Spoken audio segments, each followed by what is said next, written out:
साथियों, आज हम वाल्मीकि रामायण के बालकांड के 39वें सर्ग की कथा सुनेंगे। इस सर्ग में महाराज सगर का यज्ञ आरंभ हुआ है और देवराज इंद्र ने राक्षस का रूप धारण करके उनके यज्ञ का घोड़ा चुरा लिया है। इसके पश्चात 60,000 पुत्र महाराज सगर की आज्ञा से उस घोड़े के को ढूंढने के लिए निकले हैं। उन्होंने सारी धरती खोद डाली और इससे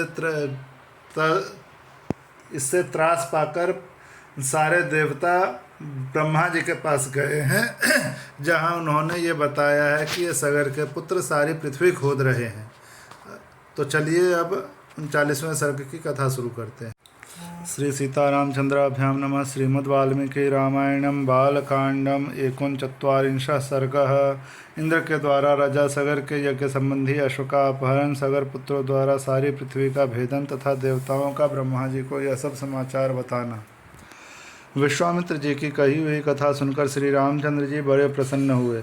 उन्होंने कथा के अंत में अग्नितुल्य तेजस्वी विश्वामित्र मुनि से कहा, ब्रह्मन आपका कल्याण हो। मैं इस कथा को विस्तार के साथ सुनना चाहता हूँ।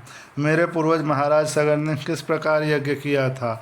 उनकी वह बात सुनकर विश्वामित्र जी को बड़ा कौतूहल हुआ। वे यह सोचकर कि मैं जो कुछ कहना चाहता हूँ उसी के लिए ये प्रश्न कर रहे हैं, जोर जोर से हंस पड़े। हंसते हुए से ही उन्होंने श्री राम से कहा, राम, तुम महात्मा सगर के यज्ञ का विस्तार पूर्वक वर्णन सुनो। पुरुषोत्तम शंकर जी के श्वसुर हिमवान नाम से विख्यात पर्वत विंध्याचल तक पहुंचकर तथा विंध्य पर्वत हिमवान तक पहुंचकर दोनों एक दूसरे की ओर देखते हैं। इन दोनों के बीच में दूसरा कोई ऐसा ऊंचा पर्वत नहीं है जो दोनों के पारस्परिक दर्शन में बाधा उपस्थित कर सके। इन्हीं दोनों पर्वतों के बीच आर्यावर्त की पुण्य भूमि में उस यज्ञ का अनुष्ठान हुआ था।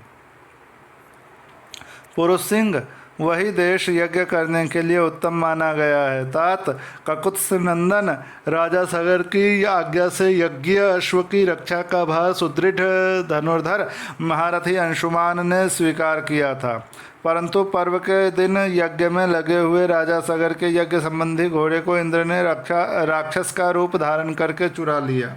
काकुत्स महामना सगर के उस अश्व का अपहरण होते समय वे समस्त ऋत्विजों ने यजमान सगर से कहा, काकुत्स नंदन, आज पर्व के दिन कोई इस यज्ञ संबंधी अश्व को चुराकर बड़े वेग से लिए जा रहा है। आप चोर को मारिए और घोड़ा वापस लाइए, नहीं तो यज्ञ में विघ्न पड़ जाएगा और वह हम सब लोगों के लिए अमंगल का कारण होगा। राजन, आप ऐसा प्रयत्न कीजिए जिससे यह यज्ञ बिना किसी विघ्न बाधा के परिपूर्ण हो। उस यज्ञ सभा में बैठे हुए राजा सगर ने उपाध्यायों की बात सुनकर अपने 60,000 पुत्रों से कहा, पुरुष प्रवर पुत्रों, यह महान यज्ञ वेद मंत्रों से पवित्र अंतःकरण वाले महाभाग महात्माओं द्वारा संपादित हो रहा है, अतः यहाँ राक्षसों की पहुँच हो ऐसा मुझे नहीं दिखाई देता। अतः यह अश्व चुराने वाला कोई देवकोटि का पुरुष होगा। अतः पुत्रों, तुम लोग जाओ, घोड़े की खोज करो, तुम्हारा कल्याण हो। समुद्र से घिरी हुई इस सारी पृथ्वी को छान डालो, एक एक योजन विस्तृत भूमि को बांटकर उसका चप्पा चप्पा देख डालो। जब तक घोड़े का पता न लग जाए तब तक मेरी आज्ञा से इस पृथ्वी को खोदते रहो। इस खोदने का एक ही लक्ष्य है, उस अश्व के चोर को ढूंढ निकालना। मैं यज्ञ की दीक्षा ले चुका हूँ, अतः स्वयं उसे ढूंढने के लिए नहीं जा सकता। इसलिए जब तक उस अश्व का दर्शन न हो तब तक मैं उपाध्यायों और पौत्र अंशुमान के साथ यहीं रहूँगा।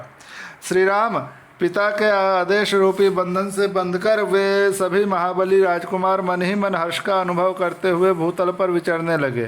सारी पृथ्वी का चक्कर लगाने के बाद भी उस अश्व को न देखकर उन महाबली पुरुष सिंह राजपुत्रों ने प्रत्येक के हिस्से में एक एक योजन भूमि का बंटवारा करके अपनी भुजाओं द्वारा उसे खोदना आरंभ किया। उनकी उन भुजाओं का स्पर्श वज्र के स्पर्श की भांति दुस्सह था। रघुनंदन, उस समय वज्रतुल्य शूलों और अत्यंत दारुण हलों द्वारा सब ओर से विदीर्ण की जाती हुई वसुधा आर्तनाद करने लगी।